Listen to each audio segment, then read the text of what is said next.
Teacher KB and welcome to my channel.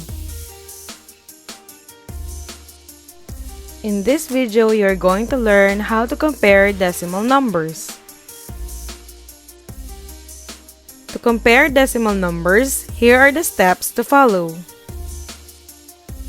First, copy the numbers vertically. Second, compare the digits from left to right. And lastly, use the appropriate symbol to compare the numbers. Use the symbol less than if the number on the left is smaller than the number on the right. Use the symbol greater than if the number on the left is larger than the number on the right. Use the symbol equal if the numbers have the same value. When writing the symbol, make sure that the arrow points the smaller number. Since the arrow points at 1, we can say that 1 is less than 2. We use the symbol less than. For us to compare 2 and 1, remember to write the symbol wherein the arrow points the smaller number. In this example, we use the symbol greater than to compare 2 and 1. We can say that 2 is greater than 1.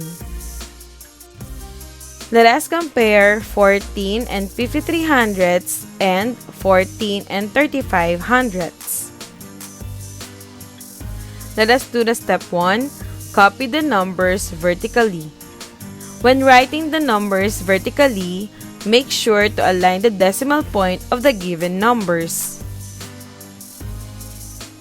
Now that the numbers were written vertically, we can now proceed to step 2. We are now going to compare the digits from left to right. The digit on the tens place value of both numbers is 1. They have the same value, so we are going to proceed to the next number. The digit on the ones place value of both numbers is 4. Since they have the same value, we are going to compare the next digits. The digit on the tens place value of the given numbers does not have the same value. Therefore, we are going to compare the two digits. For our step 3, we are going to use the appropriate symbol to compare the numbers. Since 5 is greater than 3, we are going to point the arrow to 14 and 35 hundredths. We can use the symbol greater than.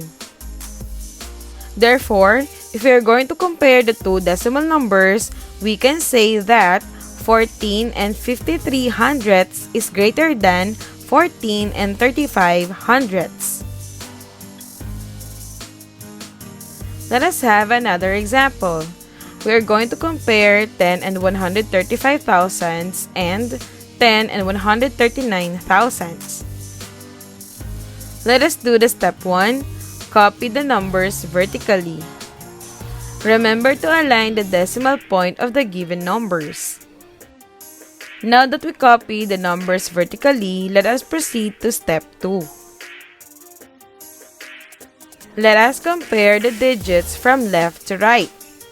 The digits on the tens place value of the given decimal numbers is 1. Since they have the same value, we are going to compare the next digits. The digit on the ones place value of both decimal numbers is 0. Since they have the same value, we are going to compare the next digits. The digit on the tens place value of both numbers is 1. Since they have the same value, we are going to compare the digits on the hundredths place value. The digit on the hundredths place value of both numbers is 3.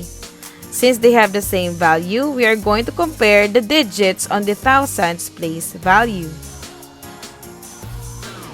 Since the digits on the thousandths decimal place does not have the same value, we are going to proceed to step 3.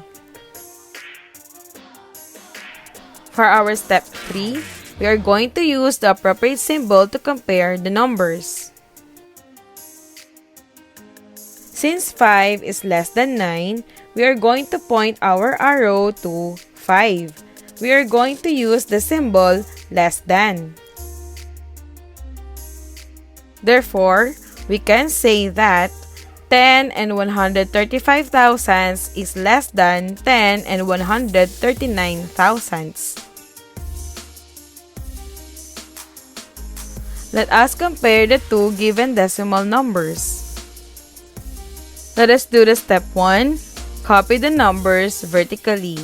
Remember to align the decimal point of the given numbers.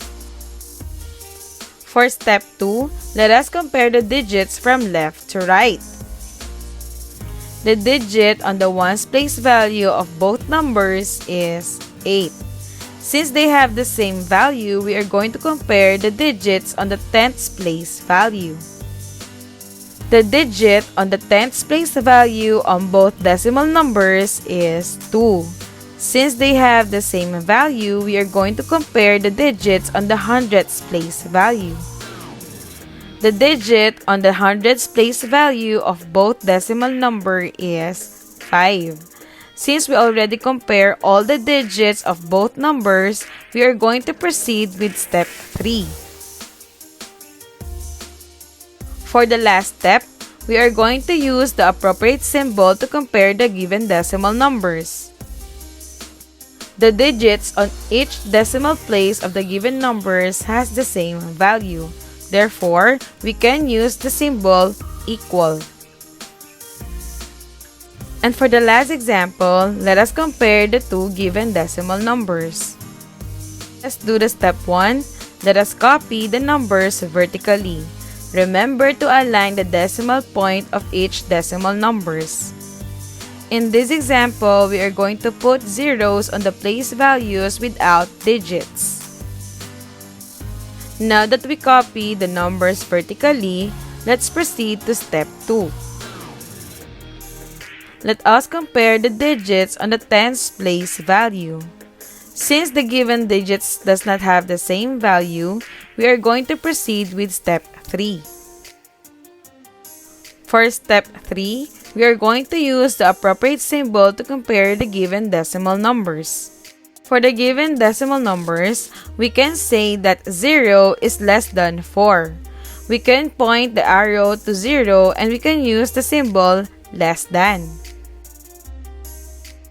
If we are going to compare the two given decimal numbers, we can say that 4 and 25 hundredths is less than 42 and 5 tenths. Remember, for us to compare decimal numbers, here are the steps to follow. First, copy the numbers vertically. Second, compare the digits from left to right. Third, use the appropriate symbol to compare the numbers. Use less than if the number on the left is smaller than the number on the right. Use greater than if the number on the left is larger than the number on the right. And lastly, use equal to if the number have the same value. Let us have some practice on what you've learned in this video. Use the appropriate symbol to compare the following decimal numbers. Item number 1.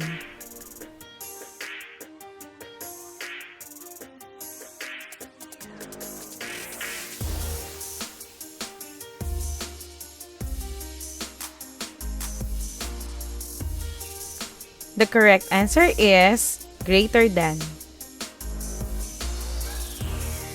Item number 2.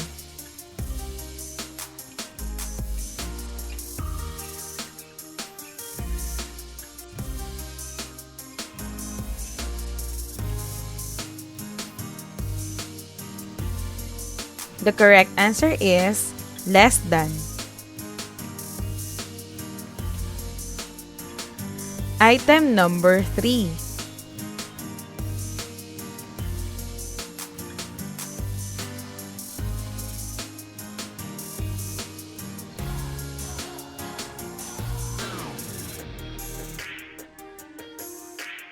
The correct answer is greater than.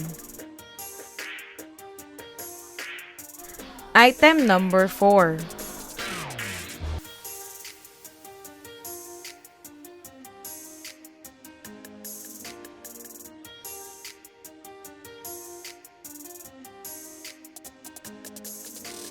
The correct answer is equal to. And for the last item,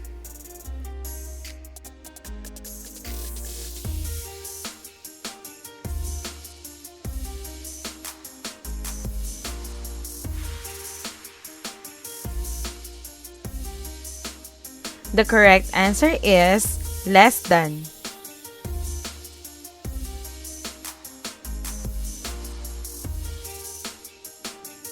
Did you enjoy the lesson? Don't forget to like, share, and subscribe, and click the notification bell on this channel for more updates. Thank you for watching. Bye!